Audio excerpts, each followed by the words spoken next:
नमो हरिहन्ताणं नमो सिद्धाणं नमो आयर्याणं नमो वत्सायाणं नमो लोये संवसां येषु पञ्चनमुक्कारो सप्तपापप्रणाशनं मङ्गलाणं च संदेशिं पडमङ्गः वै मङ्गल मङ्गलं भगवान् वीर मङ्गलं गौतम प्रभु मङ्गलं स्थूलिभद्राद्यः जैनधर्मोऽस्तु मङ्गलम् सर्वारिष्टप्रणाशाय सर्वारिष्टार्थदायिने सर्वलब्धिनिधानाय श्री गौतम स्वामिने नमः।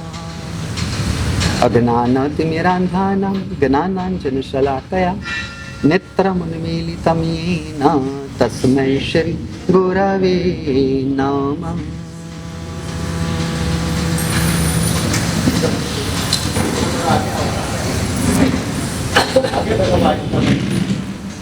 अच्छा आगे आगे आ जाना। हाँ, माइक काम नहीं कर रहा है तो आगे आ जाओगे तो अच्छा है।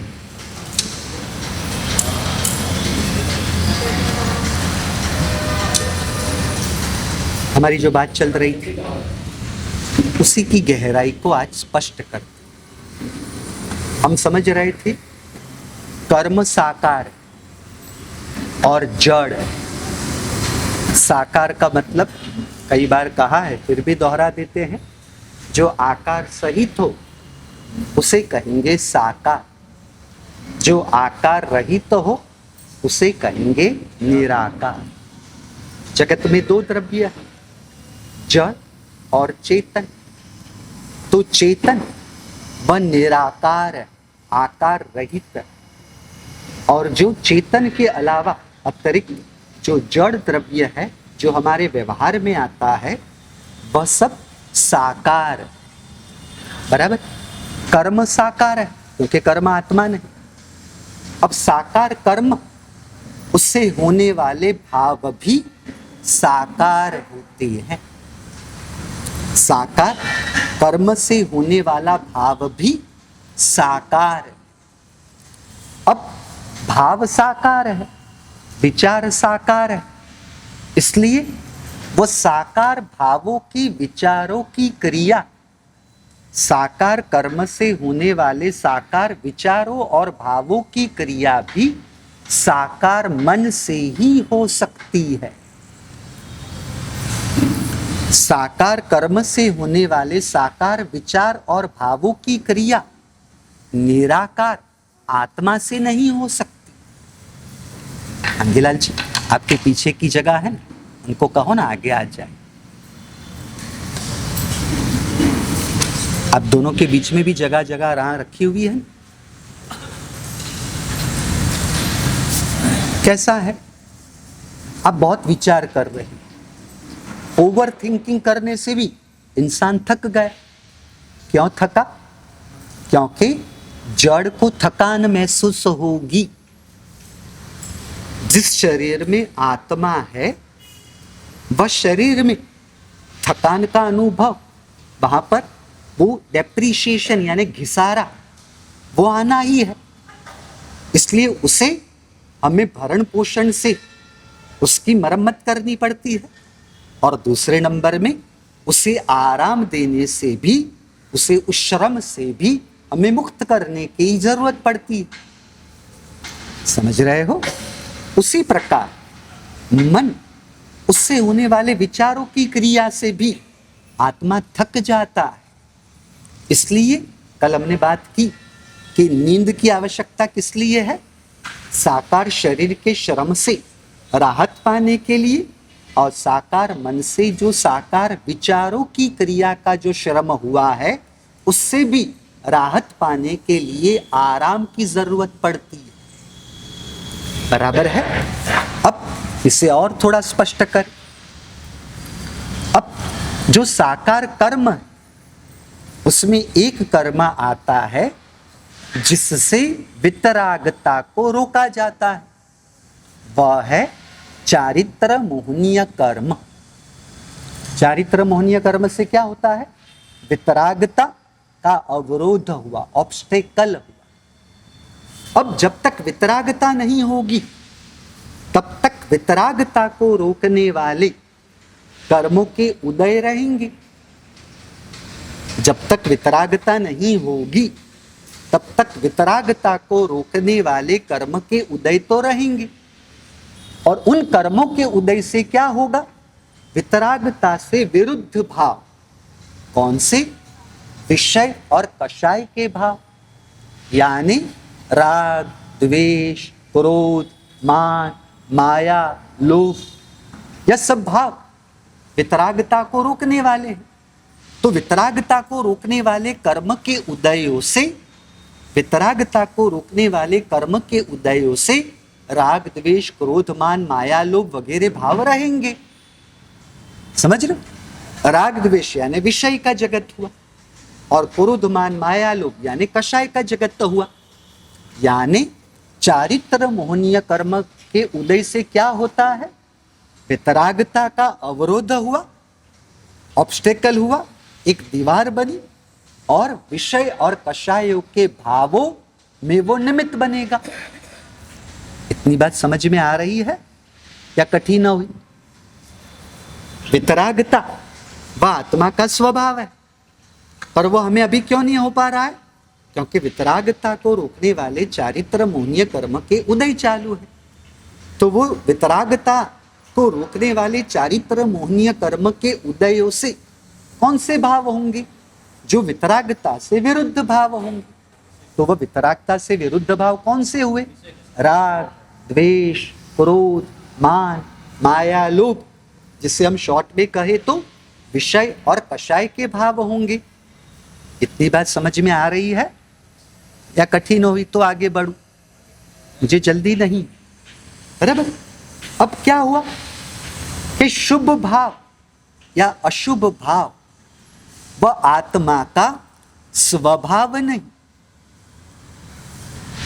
शुभ भाव हो या अशुभ भाव हो, वो आत्मा का स्वभाव नहीं। और हमने आगे बात समझी थी कि शीतलता वो पानी का स्वभाव है। तो शीतलता के अपने स्वभाव में पानी को रहने के लिए किसी की मदद की जरूरत नहीं पड़ती।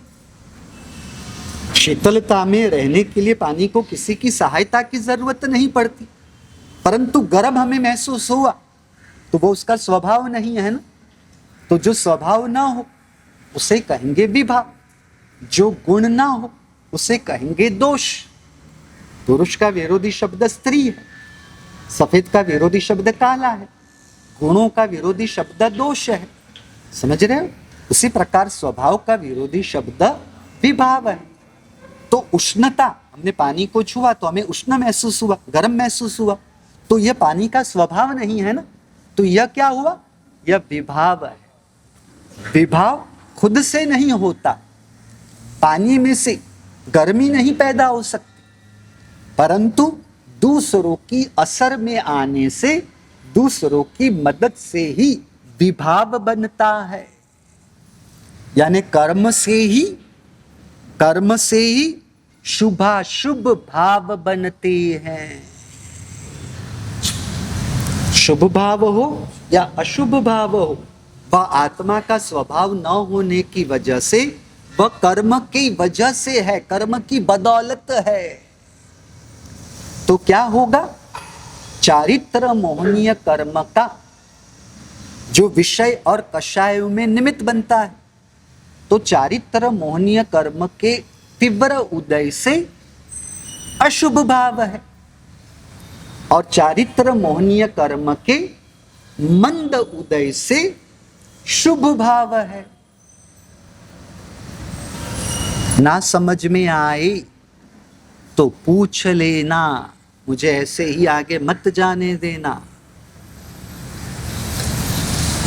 चारित्र मोहनीय कर्म का तीव्र उदय उसे कहेंगे अशुभ भाव, और चारित्र मोहनीय कर्म का मंद, डाइल्यूट, जो कर्म का उदय डाइल्यूट हो जाए, वो मंद उदय को कहेंगे शुभ भाव। यानी विषयों और कषायों की तीव्रता को कहेंगे अशुभ भाव, विषय और कषायों की मंदता, उसका डाइल्यूट होना, उसे कहेंगे शुभ भाव। बराबर है? यानी अब ये शुभ भाव का विषय हमने किसे बनाया? हमने देव गुरु धर्म को बनाया। हमने शुभ भाव का विषय किसे बनाया? दान, शील, तप, इसे बनाया। समझ? शुभ भाव का विषय हमने किसे बनाया? परमात्मा ने बताई हुई शुभ क्रियाओं को बनाया। कुछ समझ रहे हो? अशुभ भाव का विषय, अशुभ भाव का विषय देव गुरु धर्म कैसे होंगे? अशुभ भाव का विषय यानी उसका बेस सब्जेक्ट वो देव गुरु धर्म नहीं हो सकते, वो दान शील तप भाव नहीं हो सकते, वो परमात्मा ने बताई हुई शुभ क्रिया नहीं हो सकती। कुछ समझ रहे हो? इसलिए उस रूप से देखा जाए तो शुभ भाव वह कहीं ना कहीं जीव को देव गुरु धर्म से जुड़ने के लिए माध्यम के रूप में मदद रूप हुए।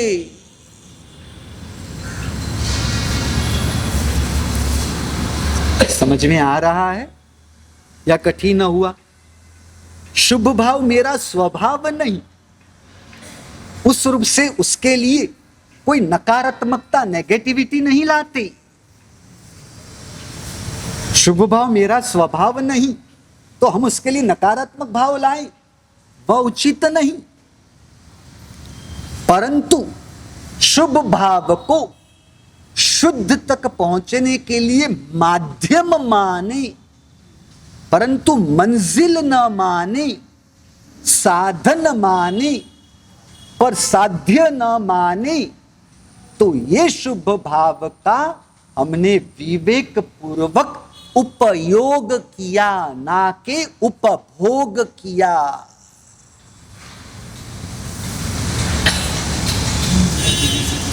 क्या कह रहा हूं समझना।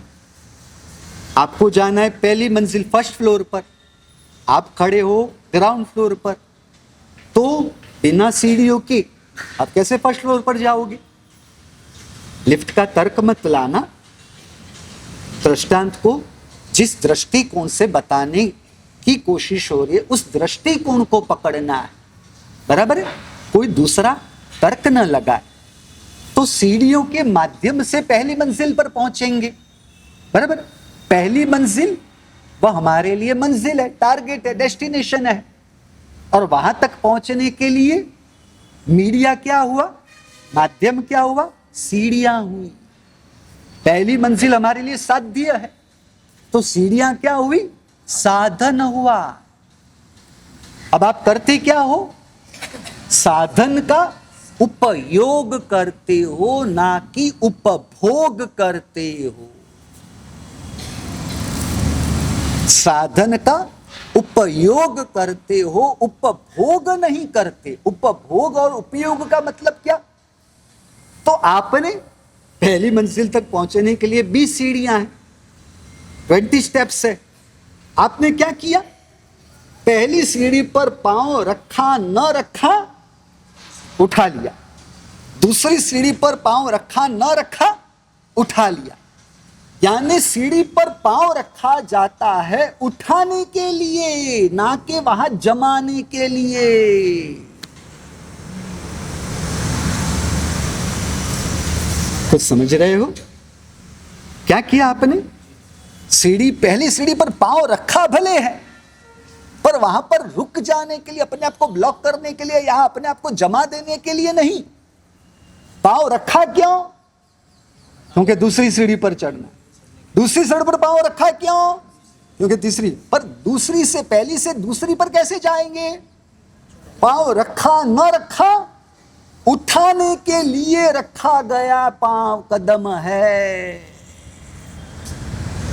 जमाने के लिए पांव रखे नहीं गए हैं। यह विवेक को समझो। रखा है, पांव उठाने के लिए रखा है, ना कि वहां पर जमाने के लिए। और बाहर से प्रयास दिख रहा है सीढ़ियों पर अंतर में महिमा सीढ़ियों की है या पहली मंजिल की इंपॉर्टेंस सीढ़ियों का है या फर्स्ट फ्लोर का? फर्स्ट फ्लोर का है। इस प्रकार जो सीढ़ियों का इस्तेमाल करता है उसे कहते हैं उपयोग किया। परंतु पहली मंजिल फर्स्ट फ्लोर का इंपॉर्टेंस भूल जाए और सीढ़ियों को इंपॉर्टेंस दे बैठे, उसी को महत्व दे बैठे, तो वो क्या करेगा? वो पांव रखेगा उठाने के लिए नहीं, वहां पर जमाने के लिए। और होता क्या है कि वो बाहर से भी उस सीढ़ियों पर रहेगा और इंपॉर्टेंस की क्रिया शरीर से है या अंतर से है? अंतर से, यानी अंतर से भी वो अपने आप को वहीं पर जोड़ देगा। अंतर से अपने आप को वहां पर जोड़ देना, सीढ़ी रूप साधन को साध्य समझ लेना, इसे कहते हैं साधन का उपभोग। उपभोग नहीं, उपयोग चाहिए। इसे कहते हैं विवेक।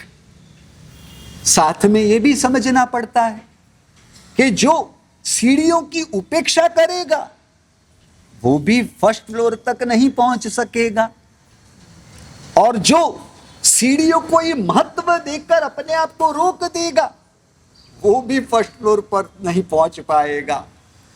पर सीढ़ियों का उपयोग हो रहा है, उसका आचरण हो रहा है उससे उठने के लिए, और आचरण होता है बाहर से, अंतर में उसका महत्व नहीं होता। कुछ समझ रहे हो? मेहनत करते हो बिजनेस में, पर इंपॉर्टेंस बिजनेस का नहीं है, उससे होने वाले मुनाफे का है, प्रॉफिट का है। समझ रहे हो? आचरण हो रहा है भोजन की क्रिया में, पर इंपॉर्टेंस भोजन या भोजन के द्रव्यों का नहीं है, भूख को मिटाने के लिए, संतोष को पाने के लिए है। कुछ समझ में आ रहा है या कठिन पड़ा? शुभ वो सीढ़ियों की जगह पर है, और शुद्ध वह फर्स्ट फ्लोर, पहली मंजिल की जगह पर है। जीव क्या कर रहा है? वह शुभ रूपी साधन को साध्य समझकर, उसी को महत्व देकर अपने आप को वहीं पर रोक देता है। पर उसका उपयोग कर शुभ में कदम रखा न रखा, पर रखा है उठाने के लिए, और वहां से अपने शुद्ध स्वरूप, अपने आत्मा के शुद्ध गुण वहां तक पहुंचने के लिए वह शुभ, वह साधन है, साध्य नहीं।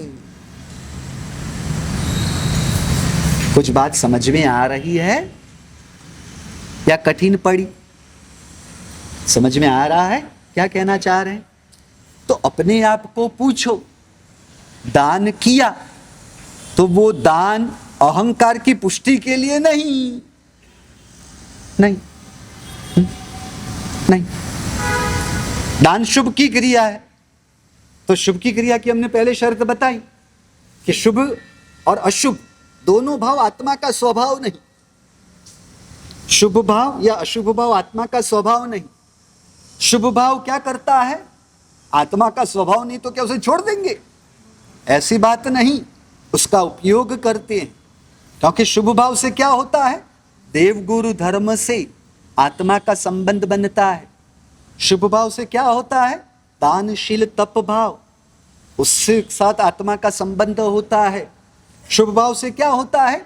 शुभ क्रियाओं के साथ आत्मा का एक अपेक्षा से संबंध बनता है। तो शुभ भाव वह दानशील तप से जुड़ने के लिए है, तो वो दान के द्वारा आप अहंकार को पुष्ट करने नहीं जाओगे। जाओगे? नहीं जाओ, जाओ नहीं।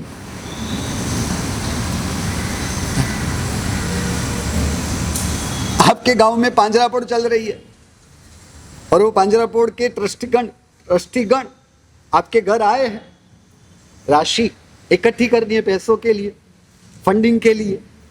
अब आपके घर आए हैं, बराबर, तो राजू भाई आप क्या करोगे?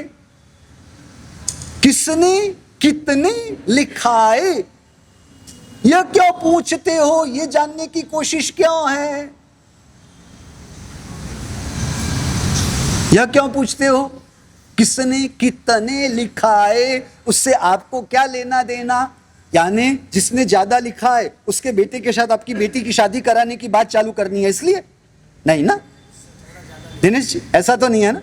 आप तो केवल इतना ही पूछोगे कितने की जरूरत है, कितने की जरूरत है, और मेरे पास आपकी जरूरत में से 50% का काम हो जाएगा, क्योंकि ये पैसा इकट्ठा करने में जो हमारे गांव की पांजरापोड़ की निस्वार्थ सेवा के रूप में व्यवस्था बने हैं उनका समय इसमें थोड़ी ना बिगाड़ना चाहिए। आपकी तो यह सोच होती है ना? नहीं, हाँ नहीं, हाँ आपकी तो यह सोच रहेगी ना इनकी, आपको तो पता है ना इनकी यही सोच होगी ना। क्या बेटा यही सोच होगी ना इनकी? नहीं तो आपको इनकी सोच के बारे में पता है? लो छोटी सी बच्ची है उसे भी पता है। क्या पूछते हो दिनेश जी? क्या कहना है? हमारे भक्ति योगाचार्य श्री सिमर से अक्सर क्या कहते हैं पता है?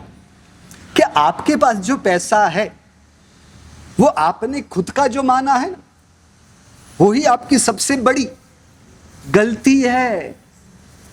देखो आपको मैं बात बताऊं, दान नाम का धर्म वो प्रोप्राइटरी धर्म है या पार्टनरशिप धर्म है? दो बिजनेस होते हैं, एक प्रोप्राइटरी बिजनेस यानी एक खुद ही मालिक हो उसे कहते हैं प्रोप्राइटरी बिजनेस, और एक पार्टनरशिप में हो उसे पार्टनरशिप बिजनेस कहते हैं। तो दान नाम का धर्म कैसा है? प्रोप्राइटरी धर्म है कि पार्टनरशिप धर्म है? कोई लेने वाला होगा तो ही देने वाले के दान धर्म की क्रिया मुमकिन बनेगी, उसके बिना बनेगी नहीं, बनेगी ना। क्या हुआ, समझ में आ रहा है? तो दान धर्म में आप मालिक हुए या पार्टनर हुए, तो उस दान धर्म में लेने वाले और देने वाले दोनों का हिस्सा बराबर बराबर नहीं, दोनों का हिस्सा बराबर बराबर। किरण भाई नहीं, क्या देने वाला महान है या लेने वाला महान? नहीं, देने वाला महान या लेने वाला महान? लेने वाला, देने वाला, हाँ दोनों बराबर नहीं, देने वाला महान, लेने वाला महान।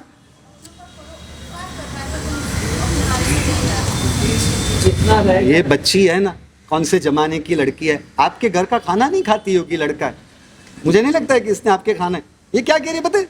लेने वाले ने देने वाले पर उपकार किया, ऐसा थोड़ी ना होता है। ऐसा है मांगीलाल कि ये नए जमाने की और आप पुराने जमाने की हो? हाँ नीरज भाई कोई कहना? देने वाले को तो ऐसे ही सोचना चाहिए। हाँ देने वाले को तो ऐसे ही सोचना चाहिए। अच्छा, देने वाले को ऐसा सोचना चाहिए, वास्तविकता ये नहीं है। तो वास्तविकता क्या है मुझे वो बताओ ना।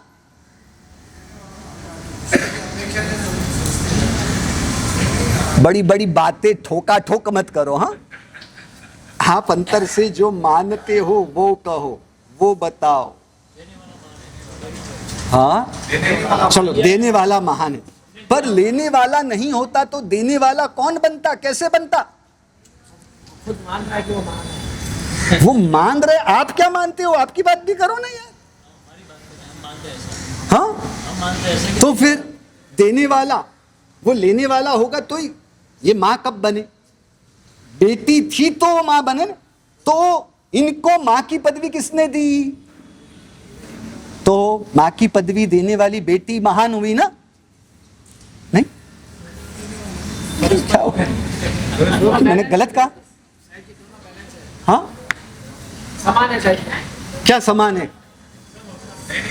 देने वाले बनते तो ही देने वाले बनते हैं। नहीं, मेरा शिष्य मेरा जो पहला शिष्य है उसने मुझे गुरु की पदवी दी ना, तो गुरु की पदवी मिलने पर वो शिष्य का योगदान बड़ा हुआ ना? नहीं? क्या हो रहा है? आप सब मुझे उलझा रहे हो या मैं आपको उलझा रहा हूं? आपको क्या लग रहा है मैं उलझा रहा हूं? क्या सब मिलकर मुझ पर आक्षेप कर रहे हो यार? ब्लेम कर रहे हो? ओ दिनेश जी, आप तो मेरे साथ होगे नहीं, मेरा बचाव नहीं करोगे? समझा रहे हो सर, हाँ समझा रहे हो। क्या मैं उलझा रहा हूं? समझाने के लिए उलझा मैं रहे हो। तो ये ट्रस्ट मंडल के भरोसे यहाँ पर आया था मांगी लाल जी। नहीं, 4 महीना फिक्स है सर। क्या फिक्स है? क्या आपका फिक्स है? यानी मैं इनके भरोसे आया था कि कुछ भी हुआ तो ये लोग मेरे साथ रहेंगे, वो मेरा साथ देंगे। वे लोग तो मुझे अकेला छोड़ रहे, क्या नहीं छोड़ रहे? हाँ, तो मुझ पर आक्षेप हो रहा है इतना और आप भी उसके साथ मिले जुले हुए हो। समझा रहे हैं, हाँ? समझाने के लिए आप उलझा रहे हैं। पर आप समझने के लिए थोड़ी ना आए हो, पक्का? चलो, तो यानी आप खाली हो? नहीं, आप खाली हो तो भरा जाएगा, वरना वो छलक जाएगा। क्या कहना है? देने वाला अपने आप को महान इसलिए मान रहा है क्योंकि वो ऐसा मान रहा है कि मैं दे रहा हूं, मेरा कुछ है वो मैं दे रहा हूं। आपका क्या है कि उस पर मालिकी का दावा करते हुए आप दे रहे हो, ऐसा माना।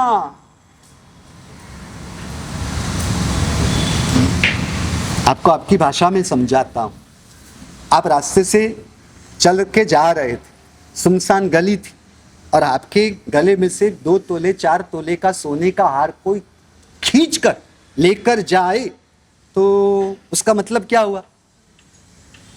हाँ, चोरी थोड़ी ना कहते हैं, हाँ, लूट थोड़ी ना कहते उसे। वो हार का भुगतने का आपका कर्म पूरा हुआ और ले जाने वाले का अब भुगतने का कर्म का प्रारंभ हुआ। हाँ? आपके नसीब में जितना समय था वो समय था, वो पूरा हुआ, अब उसके समय में आ गए। क्यों? क्या हुआ धीरज भाई? कुछ? हाँ, क्या बैठे हुए हैं? हाँ, तो पहने हुए तो क्या हुआ? दाने दाने पे लिखा है आने वाले का नाम। तो फिर आपका समय वह पूरा हुआ और उसके समय का प्रारंभ हुआ, क्योंकि आपके नसीब का खुद तीर्थंकर परमात्मा भी, इंद्र महाराजा भी, चक्रवर्ती वासुदेव भी छीन नहीं सकता और दूसरे के हिस्सों का आप में, आपके पास आ नहीं सकता। तो फिर वो छीन कर लेके गया तो आप में और जिन्हें परमात्मा का शासन न मिला उनमें, दोनों की सोच में क्या फर्क रहा? आप क्या जिन शासन और परमात्मा को समझे हो? इस जड़ हार के निमित्त से यह इंसान अपनी आत्मा में वह चोरी के संस्कार डालेगा। ये चोरी की क्रिया, वह चोरी का पाप तो द्रव्य पाप है, पर उसमें पाप की बुद्धि न रखते हुए उसका जो पक्षपात का परिणाम, फेवर का परिणाम जो अंतर में बनते हुए उसकी आत्मा में जो चोरी के संस्कार पड़ेंगे वो उसकी आत्मा को कई भवों तक नुकसान करेगा। आपको किसकी चिंता होती है? अपने जड़ द्रव्य की या उसकी आत्मा को इस जड़ के निमित्त से वह अपनी हाथों से ही अपनी आत्मा का कितना अहित करने में निमित्त यह हार बना, आपको वह सोच बनेगी। 6 महीने तक एक रात में 20 उपसर्ग किए। 8म का तीसरा दिन था परमात्मा के तपश्चर्या का और वो 8म के तीसरे दिन की मध्य रात्रि को संगम आके एक रात में 20-20 उपसर्ग कर रहे हैं, महा उपसर्ग कर रहे हैं। परमात्मा को दुख नहीं हुआ, परमात्मा को पीड़ा नहीं हुई, परमात्मा को 6 महीने तक एक अन्न का दाना या एक पानी की बूंद गोचरी में मिलने नहीं दिया। परमात्मा रोज गोचरी के लिए गए हैं, फिर भी परमात्मा के पास उसने 6 महीने के 24 उपवास करवाए। 6 महीने के नहीं कहते हैं, 3 दिनों का तो अट्ठम परमात्मा ने किया था, फिर भी एक ओवरऑल परमात्मा का 6 महीने का तप हुआ। तो 6 महीने में 3 दिन कम, उतने दिन तक तो रोज परमात्मा गोचरी जा रहे, फिर भी उसने गोचरी मिलने नहीं दी। और हार के, थक के जब वो संगम वापस लौट रहा है, तब परमात्मा की आंखों में वो अश्रु के बिंदु जम गए। किस वजह से?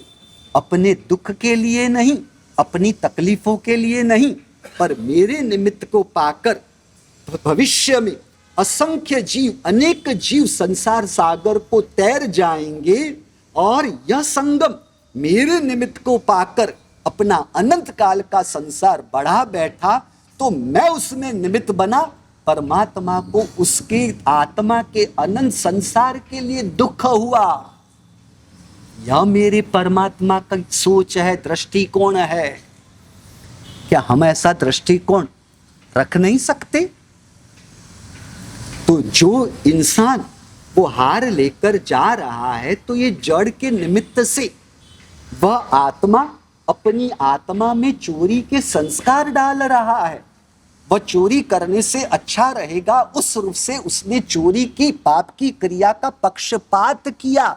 वह पक्षपात और संस्कार से उसकी आत्मा का कितना अहित होगा, और उसमें यह हार निमित्त कहां बना? आपको उसकी पीड़ा होगी। मैं आपको कहूं, जो आत्मा को समझ जाते हैं, जिसे आत्मा का महत्व समझ में आ जाता है, उसे कभी भी किसी भी जीवों की किसी भी हरकत की वजह से, फिर वो हरकत वह दूसरों के साथ हो या खुद के साथ हो, उसे उस जीवों के प्रति द्वेष, दुर्भाव, तिरस्कार भाव या शिकायत के भाव हो ही नहीं सकते। आत्मदृष्टि जिसे प्राप्त है, उसे दूसरे जीवों के दोषों के लिए मात्र और मात्र उसके प्रति दया के परिणाम, करुणा के परिणाम, सहानुभूति के परिणाम ही होते हैं। समझ रहे हो? ज्ञानी को कभी भी किसी के लिए द्वेष, दुर्भाव होता ही नहीं, क्योंकि किसी ने मेरा बिगाड़ा ही नहीं। वह हार को भुगतने का मेरा समय पूरा हुआ, और वह हार को भुगतने का उस इंसान का समय चालू हुआ, तो मेरा समय पूरा हुआ, इसलिए वो मेरे पास नहीं रहने वाला है। उसके समय का प्रारंभ हुआ, इसलिए वो उसके पास रहा हुआ है। तो फिर दिक्कत क्यों हुई? अपनी मूल बात पर आए।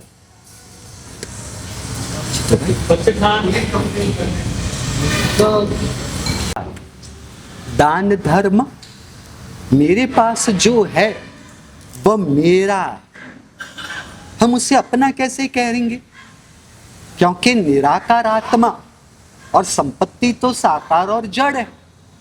तो साहब मैंने मेहनत करके हासिल की, अरे साकार पैसों की उपलब्धि, साकार पैसों का मिलना, साकार मन वचन काया या बुद्धि का ही तो फल है। मन वचन काया की मेहनत से ही तो यह आया, सब मेरे पुण्य से आया ना। अरे भाई पुण्य भी तो साकार और जड़ है, साकार और जड़ पुण्य, और साकार और जड़ मन वचन काया, उससे जो मेहनत तो हुई है, उससे साकार पैसों की उपलब्धि हुई है। तो वह पैसा आत्मा का हुआ या मन वचन काया का? वह पैसा आपका हुआ या पुण्य का हुआ?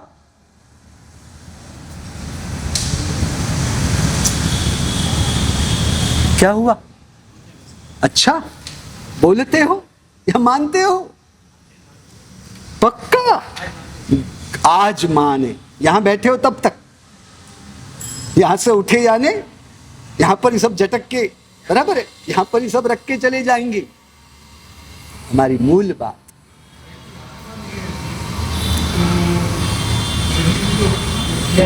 आत्मा नहीं होती तो मन वचन काया से मेहनत नहीं होती। तो आत्मा व मन वचन काया की मेहनत में ड्राइवर है या पेट्रोल है? तो पेट्रोल वह तो सहायक है, ड्राइवर वो चलाने वाला है। तो आत्मा को इस शरीर में हम पेट्रोल के रूप में मानेंगे या ड्राइवर के रूप में? अगर ड्राइवर के रूप में मानने जाओगे तो क्या होगा? ड्राइवर तो गाड़ी, आपका तो प्रयास चलने का ही था, फिर भी आप किसी से टकरा के गिर गए और आपको लगा, तो ये किसने किया? ये किससे हुआ? शरीर के अपने कर्म के उदयों, आत्मा के जो शरीर के लिए कर्म के उदय थे वो शरीर को भुगतने पड़े। कुछ समझ रहे हो या कठिन पड़ा? साकार और जड़ पैसों का संबंध साकार पुण्य के फल रूप है और साकार मन वचन काया के प्रयास रूप है। आत्मा की उपस्थिति तो मात्र वहां पर निमित्त के रूप में है, कर्ता के रूप में नहीं। आत्मा वहां पर निमित्त है। अगर आत्मा को कर्ता मानोगे, पुण्य और मन वचन काया को महत्वपूर्ण कारण के रूप में नहीं मानोगे, तो फिर आपसे 100 गुनी मेहनत, 10 गुनी मेहनत बिल्डिंग का मजदूर करता है और आपके 10वें हिस्से का भी वो कमा नहीं पाता है। तो जो मेहनत ज्यादा करे उसे ज्यादा हासिल होना चाहिए था। तो आपसे वो 10 गुनी 20 गुनी मेहनत कर रहे हैं ना ज्यादा, तो उसे आपसे अधिक प्राप्त होना चाहिए था ना। अधिक प्राप्त क्यों नहीं हुआ? यानी वो तो पुण्य का फल था, समझ रहे हो? और पुण्य तो जड़ है, जड़ पुण्य पर मालिकी कहां स्थापित करने जा रहे हो? अपनी मूल बात पर आए। दान धर्म लेने वाला और देने वाला दोनों मिलते हैं तब दान धर्म बन पाता है। तो वो दान धर्म वो प्रोप्राइटरी धर्म नहीं हुआ, पार्टनरशिप का धर्म हुआ। समझ रहे हो? आपने पूजा की तो पूज्य नहीं होते तो पूजक कहां से आता? परमात्मा की पूजा करते हो ना, उससे पुण्य मिला, तो फिर पूज्य ऐसे परमात्मा नहीं होते तो पूजक पूजा किसकी करता? तो पूजा का धर्म भी प्रोप्राइटरी धर्म हुआ या पार्टनरशिप धर्म हुआ? पार्टनरशिप धर्म हुआ। अरे आपके कई सारे धर्म पार्टनरशिप के धर्म होते हैं। अब वो पार्टनरशिप का अगर धर्म होता हो तो उससे मिलने वाला जो पुण्य है वो पुण्य के आप अकेले मालिक, या जो उस पार्टनरशिप में छे पुण्य के बंद के समय में वो भी उसके मालिक।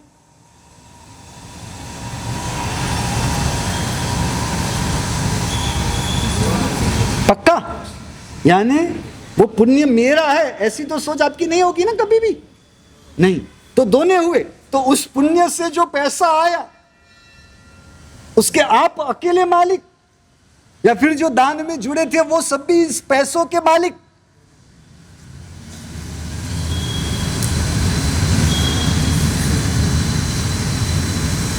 क्यों? क्या हुआ? क्या हुआ? हाँ, कोई उलझाया नहीं, आपकी मूर्छा उलझा रही है आपको। हाँ, मुझे कह रहे उलझा दिया, उलझाया, या आपकी जो पैसों की मूर्छा है उससे उलझने की प्रक्रिया हो रही है। तो फिर पांचरापुर वाले आपके यहाँ पर पैसों के लिए आए हो तो किसने कितने लिखाए हैं ये पूछने की या जानने की कोशिश क्यों होती है?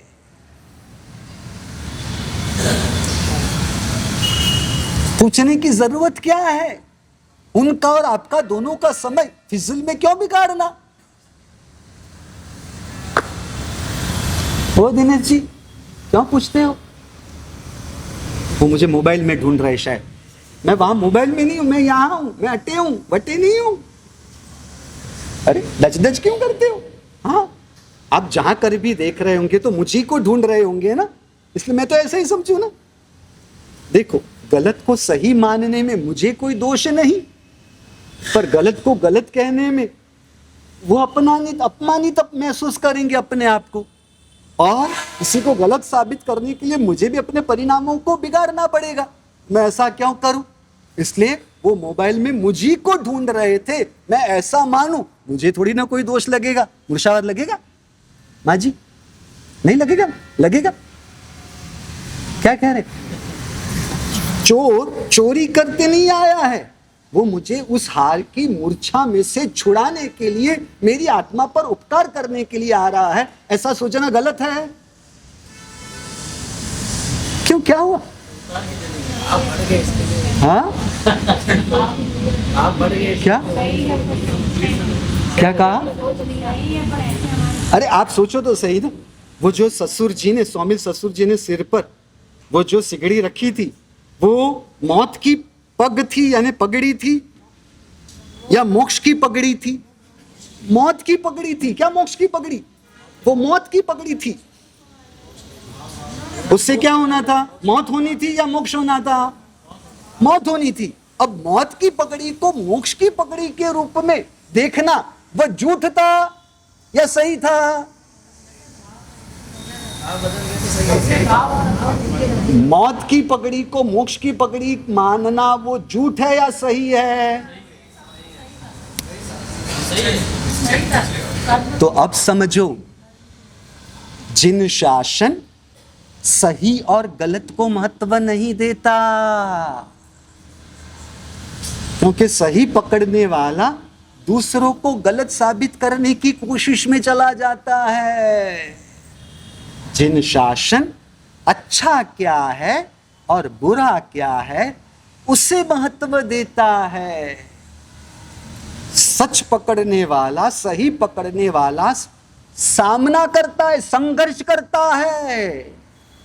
अच्छा पकड़ने वाला समाधान को पकड़ता है। सही पकड़ने वाला अपनी समता को बिगाड़ के क्लेश परिणाम को न्योता देता है, संक्लेश परिणाम को न्योता देता है। अच्छाई पकड़ने वाला समाधान के द्वारा अपने आत्मा को समता में भी रख पाती है और दूसरे जीवों के प्रति प्रेम परिणाम और मैत्री परिणाम में भी टिक पाती है।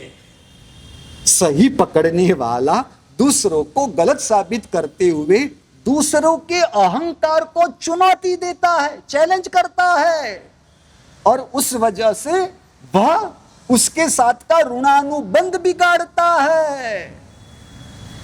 अच्छाई पकड़ने वाला किसी के भी अहंकार को चैलेंज करना यानी चुनौती नहीं देता।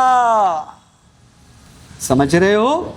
अच्छाई पकड़ने वाला दूसरों को अहंकार से मुक्त कर सकता है। पकड़ रहे हो? इसलिए अच्छाई पकड़ने वाला वह ऋणानुबंध को नहीं बिगाड़ता है। सही पकड़ने वाला दूसरों के क्लेश में भी निमित्त बनता है। अच्छाई पकड़ने वाला दूसरों को भी क्लेश से मुक्त कर सकता है। था पढ़ियो। इसलिए अच्छाई पकड़ने वाला दूसरों को गलत साबित करने की कोशिश में नहीं होता। ऋणानुबंध यानी क्या? लेन देन के रिश्ते। मरुभूति, मरुभूति नाम है या नाम में मेरे घोटाले है। मरुभूति है ना, तो पार्श्वनाथ भगवान का जो सामने वाला जो बड़े भाई बनते हैं, मरुभूति ना, मेरे इतिहास थोड़ा कच्चा है मेरा, तो वो मरुभूति के भाव में कमठ, जो कमठ है वो मरुभूति के रूप में पार्श्वनाथ परमात्मा के बड़े भाई के रूप में है। तो उसने उसके लिए वो नकारात्मकता की सोच रखी, वैर के भाव रखे, तो क्या हुआ? हर एक भाव में जब कभी भी उसे परमात्मा मिलते हैं तो उसे वो वैर के भाव ही बनते हैं, द्वेष के भाव ही बनते हैं। कहां तक? परमात्मा के भाव में परमात्मा पधार जाते हैं 23वें तीर्थंकर के रूप में, वहां पर भी वो संस्कार नहीं बदले।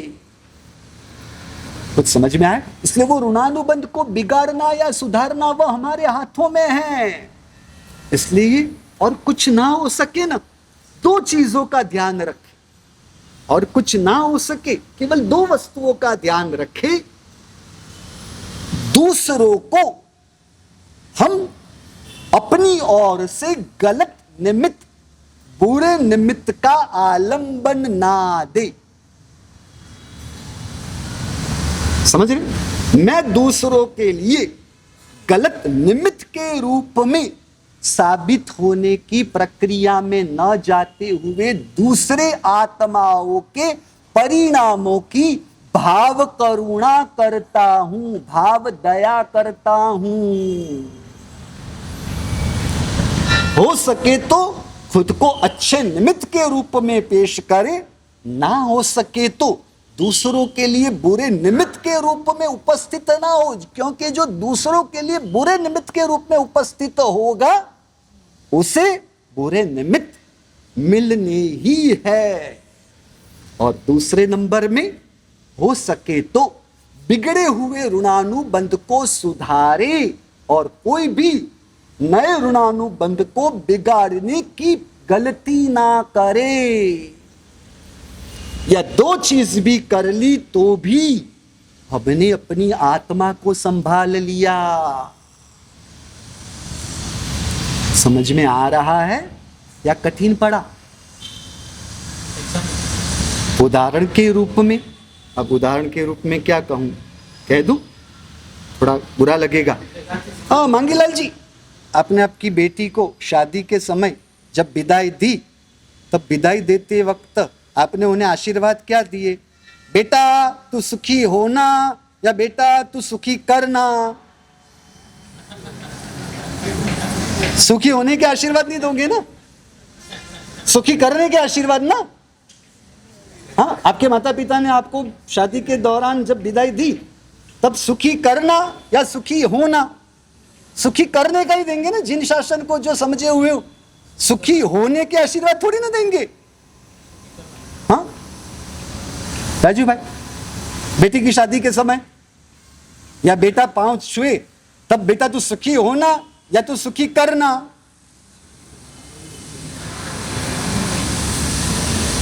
क्या हंस रहे हो आप सब मलक मलक? मैं समझ नहीं पा रहा हूं। मैंने ऐसा क्या कह दिया कि आपको मुझ पर हंसी आ रही है? आपको क्या आशीर्वाद मिले? शादी हो गई ना माँ जी? अरे मैं सबको माँ जी के रूप में बुलाता हूं, आपको दिक्कत क्या है यार? ये जो बैठी है ये छोटी माँ जी है, ये मध्यम माँ जी है, और ये कुर्सी पर बैठे हैं बड़े माँ जी है जिसका एक बाल भी सफेद नहीं हुआ, ऐसे माँ जी है। अब एक बाल भी सफेद ना हुआ हो तो फिर वो बड़े माँ जी कहना उचित है या मध्यम माँ जी कहना चाहिए? आपको क्या कहना, बड़े माँ जी या मध्यम माँ जी? बोलो, आपको आशीर्वाद पापा ने क्या दिए? सुखी होना या सुखी करना? हाँ हाँ, सुखी रहना, बराबर, रहना कहो या होना कहो, तो सुखी करना ऐसे आशीर्वाद क्यों नहीं दिए? और दूसरा क्या किया पता है मांगीलाल जी? सबसे बड़ा अपराध, बेटा चिंता मत करना, कुछ भी तकलीफ हो तो मैं बैठा हूं। ये कहना आग में घी डालने जैसा है। इसलिए आज के समय में, वो हमारे समय का भी नहीं, हमारे बाबा महाराज के समय में वो सरस्वती चंद्र का पिक्चर नहीं था, मैं तो भूल गई बाबुल का देश, पिया का घर प्यारा लगे, कोई मैके को दे दो संदेश, पिया का घर प्यारा लगे। आज ये गीत सुनने नहीं मिलेगा। हाँ, ये आज की जो बहुएं हैं वो उनको अपना घर बुला देते हैं, वो खुद बाबुल का देश नहीं भूलेंगे। समझ रहे हो? इस तरह से समर्थन देना ये समझदारी और विवेक नहीं है। यानी मैं कुछ भी करूं, मेरा परिवार मेरे साथ है। उस तरह से आप उनके गलत सोच, गलत आचरण को अनजानेपन में वो समर्थन दे रहे हो। ऐसा कहने की जरूरत ही कहां है? समझ रहे हो? ऐसे कहने की जरूरत क्यों पड़ेगी? अगर बेटी सही होगी तो फिर आपके मदद की जरूरत क्यों पड़ेगी? गलत होगी तो आपसे मदद की वो उम्मीद कैसे रखेगी? बोलो, हम बैठे हैं ऐसा क्यों कहते हो? ऐसी कई सारी चीजें हैं। सुखी रहना यानी आप अपनी बेटी को स्वार्थी बनने का दृष्टिकोण दे रहे हो, दूसरों की परवाह नहीं करना पर अपने बारे में ही सोचना, यानी दूसरों की उपेक्षा कर खुद को ही महत्व देना। यह सोच आप दे रहे हो सुखी होने का मतलब। यानी दूसरे तकलीफ में आए, दूसरे दुखी हो तो भले हो, पर तू अपने सुख का ही विचार करना और प्रयास करना। सुखी रहना यानी अपना स्वार्थ गवाकर दूसरों के हित के बारे में सोचना, यानी परोपकारी बनाने का दृष्टिकोण दिया। जो दूसरों के सुख का सोचता है वह खुद को उपेक्षा में लेता है और दूसरों को महत्व देता है।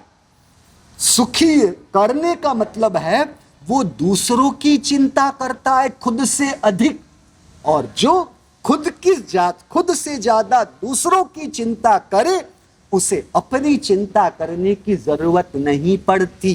जो दूसरों को सुखी करने के लिए प्रयत्नशील हो उसे कभी भी दुख के दिन देखने ही नहीं पड़ते।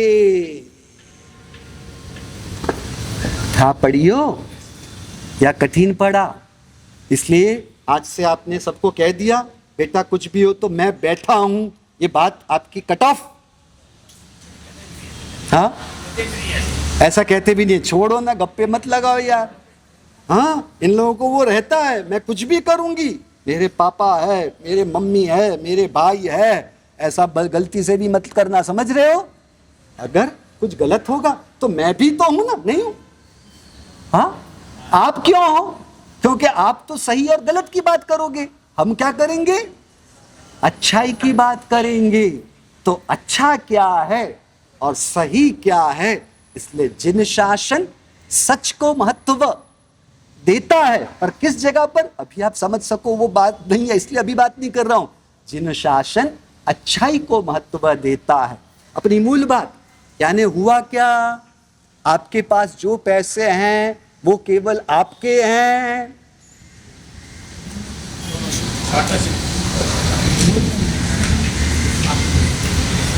आपका जो बेटा है वो केवल आपका है, नहीं, बेटे की बात मत करो महाराज साहब। क्या हुआ? आपके पास जो मकान है वो केवल आपका है।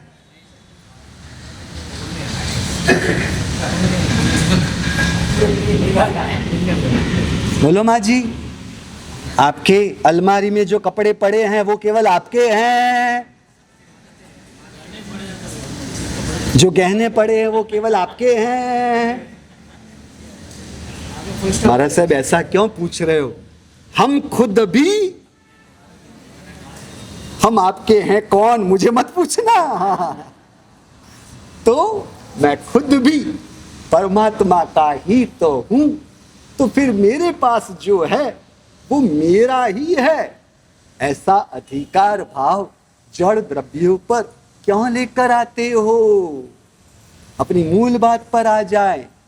क्या हुआ, क्यों पूछा, किसने कितने लिखाए हैं, उनमें से आप जिसके लेवल पर हो उन्होंने जितने लिखाए हैं उतना लिखाना, यानी अहंकार और लोभवश शुभ की क्रिया हुई है।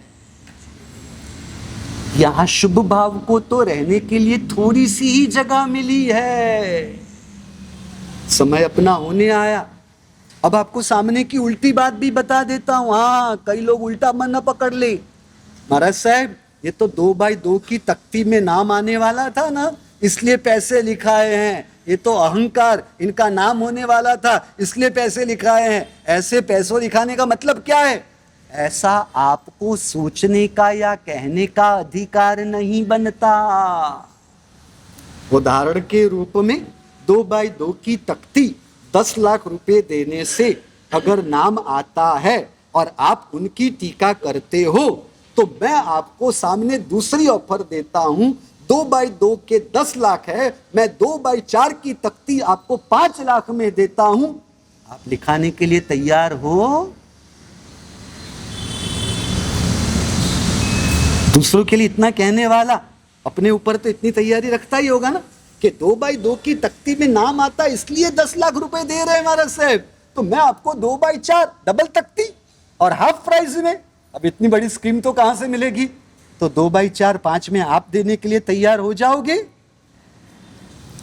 ये तो कैसा है पता है? दीपावली का कल्प में बंदर का उदाहरण आता है। बंदर का उदाहरण क्या बताया गया है पता है? अशक्तो हम गृहारंभे शक्तो हम गृह भंजने। मैं अपना घर तो बना नहीं सकता, अपना घर बनाने के लिए मुझ में उतना सामर्थ्य भले ना हो, पर दूसरों के बनाए हुए घर को तोड़ने का तो सामर्थ्य मुझ में है।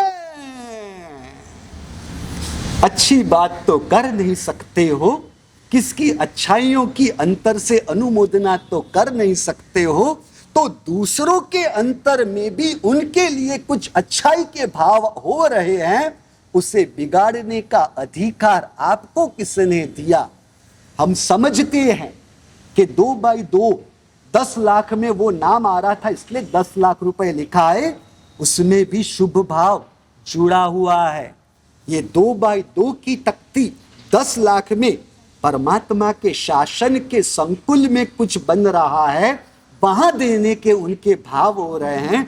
यही स्कीम आधे में अगर किसी होटल में, किसी रिसोर्ट्स में, वहां पर अगर मिलती है स्कीम, तो कहां वहां लिखाने के लिए वो प्रयत्नशील होते? क्या कह रहा हूं, समझ रहे? रिसोर्ट में 2/4 की तख्ती आपको 2 लाख में मिलेगी, लिखाएंगे वो? उन्होंने कहां लिखाना पसंद किया? परमात्मा के शासन के जो स्थान है वहां पर लिखाना पसंद किया, ना कि पाप के स्थानों में। यानी कहीं ना कहीं परमात्मा के शासन, उसका भीतर में एक पक्षपात है, भीतर में कहीं ना कहीं उसके प्रति एक आदर बहुमान भाव है, इसलिए वो वहां पर लिखा रहे हैं। तो हर एक चीज में शुभ को देखने का प्रयास हो, अशुभ को ढूंढने की गलती ना करे। अपनी मूल बात, शुभ भाव वो हमें देव गुरु धर्म के साथ जोड़ता है, शुभ भाव हमें दानशील तप धर्म के साथ जोड़ता है, शुभ भाव परमात्मा ने बताए हुए शुभ आचारों के साथ जोड़ता है। तो ऐसा शुभ भाव भी माध्यम है शुद्ध भाव की पहली मंजिल तक पहुंचने के लिए। तब अगर वह शुभ आचार व दानशील तप की क्रिया या देवगुरु धर्म से जुड़ने की क्रिया में अशुभ भाव का मिश्रण ना होता हो, तो यह होगा शुभ भावों की शुद्धता, कि हम वह शुभ भाव के निमित्त को अशुभ भाव पूर्वक अगर सेवन में लेते हैं, तो हमने शुभ भावों की शुद्धता नहीं रखी, हमने शुभ भावों को अशुद्ध बनाया। जो शुभ भावों की शुद्धता को संभाले हुए हैं, ऐसा शुभ भाव ही शुद्ध स्वभाव तक पहुंचाने में सहायक बनता है। बराबर है? अपना समय हुआ, विशेष बात आगे जिनाज्ञा विरुद्ध कहा गया हो तो मिच्छामि दुक्कड़म।